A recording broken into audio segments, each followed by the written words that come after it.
দাও, তোমার জন্য তোমার এমএলএও ডুবছে, নওদাও ডুবে যাবে।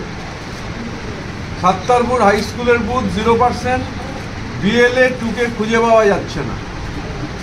লোকাল মেম্বাররা প্রথমে টেকনিক্যাল প্রবলেম বলছিল, কিন্তু এখন ওই গল্প আমরা কিনছি না, কোনো টেকনিক্যাল প্রবলেম নেই। টেকনিক্যাল প্রবলেমের গল্প দিয়ে চলবে না। আমি গতকাল দেখেছো তোমাদের ওখানে বসে হরিদাস মাটির 35 এবং 36 নম্বর বুথ, 35 নম্বর বুথে অগ্রগতি 0%, 36 নম্বর বুথে অগ্রগতি 3%, চেঞ্জ করে দিয়েছে। আমি আজকে এখন বেলা হচ্ছে 2:30 বাজে, 2:35-এর কাছাকাছি। তোমার দায়িত্ব হচ্ছে চৈতন্যপুর 1, চৈতন্যপুর 2, মাড্ডা, মহুলা 2 এবং তার সঙ্গে সঙ্গে এই যে তোমার যেটা বললাম এখানে এই সাত্তারপুর হাই স্কুল, এই সাত্তারপুর হাই স্কুলের বুথে 0%, বিএলএ 2 পাওয়া যাচ্ছে না। যা করণীয় করো। এই যে হয়ে রয়েছে তোমাদের বেলডাঙ্গা 1 নট 71.70, আজকে রাতের মধ্যে এটা পৌঁছতে হবে 90-তে, কালকের মধ্যে 100-তে। তুমি এবার কিভাবে করবে, রাত জেগে করবে। কাল যেমন ওখানে আমি তো অনেক রাত অবধি তোমাদের অফিসে ছিলাম, ওখানে রাত জেগে কাজ করার ফলে আজকে বেলডাঙ্গার ওভারঅল প্রোগ্রেস ইজ গুড। আজকে বেলডাঙ্গার ওভারঅল প্রোগ্রেস হচ্ছে বেলডাঙ্গা মানে কালকের যা ছিল তার থেকে অনেকটা উঠে অন্তত 84%-এ পৌঁছেছে।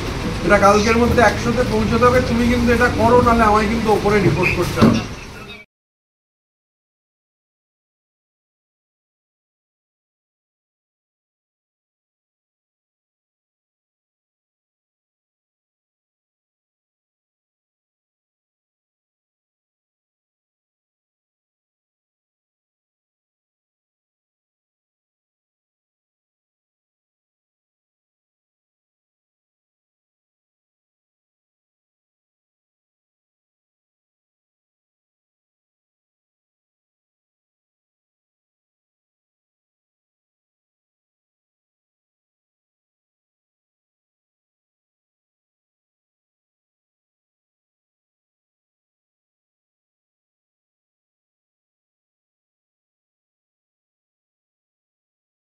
কেন?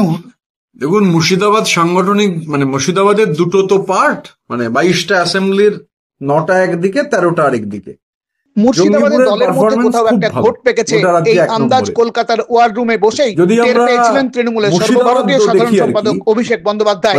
সেই মতো বাক্স প্যাটটা গুছিয়ে জেলায় তার সরেজমিনে প্রত্যক্ষ করতে পাঠিয়েছেন দলের শ্রমিক নেতা সাংসদ ঋতব্রত বন্দ্যোপাধ্যায়কে। 22 বিধানসভার এক ওয়ার রুম থেকে আরেক ওয়ার রুমে গত 4 দিন ধরে ছুটে চলেছেন তিনি। থমকে গেলেন নওদায় এসে। হিসেব নিয়ে দেখা গেল শেষের দিক থেকে 3 নম্বরে নওদা বিধানসভা, আর শেষ থেকে প্রথম বহরমপুর। এই 2 বিধানসভায় বিএলএদের কাজ পিছিয়ে রয়েছে বাকিদের তুলনায় অনেকটা। সূত্রের দাবি তৃণমূলের এক গোষ্ঠী পা টেনে নামানোর চেষ্টা করছে আরেক গোষ্ঠীকে। নওদা বিধানসভার ক্ষেত্রেও অভিযোগ উঠেছে বেলডাঙ্গা 1 নম্বর ব্লকের দিকে সেখানকার স্থানীয় নেতৃত্বকে এদিন ফোনে ধমকানি দিয়ে সময় বেঁধে দিয়েছেন ঋতব্রত। পরে নওদায় সাংবাদিকদের মুখোমুখি হয়ে তিনি বলেন, নওদার ক্ষেত্রে 88 এটা হয়ে রয়েছে। আমি একটু আগেই এখান থেকে ওয়ার রুম থেকেই বেলডাঙ্গা 1 নর্থের ব্লক সভাপতি দীপককে ধরেছিলাম। আমি গতকালও বেলডাঙ্গায় ছিলাম রাত্রিবেলা, অনেক রাত অব্দি বেলডাঙ্গার ওয়ার রুমে।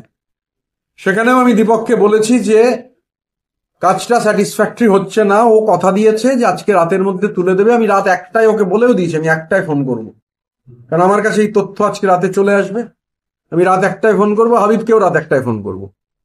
তো আমার ধারণা বেলডাঙ্গাটা উঠে যাবে। আর বহরমপুরটা একমাত্র যেটাই আমাদের পারফরমেন্সটা খারাপ, এখনো অবধি 74% হয়েছে, এটা স্যাটিসফ্যাক্টরি নয়।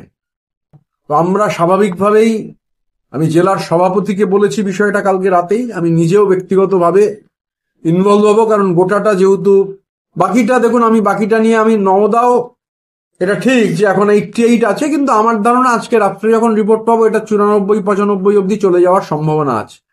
আর বেলডাঙ্গা 1 নর্থের 4টে অঞ্চল ঠিক হয়ে গেলে এটাও 10%-এর কাছাকাছি চলে যাবে। তবে অভিষেক বন্দ্যোপাধ্যায়ের নির্দেশ, বহরমপুরেও আমরা এটা এনশিওর করবো। বহু জায়গায়, ধরুন আমি গতকাল আপনাকে একটা উদাহরণ দিই, হরিদাস মাটি, আমি তো বুথ ভিত্তিক মানে বুথ ধরে গোটাটা দেখছি।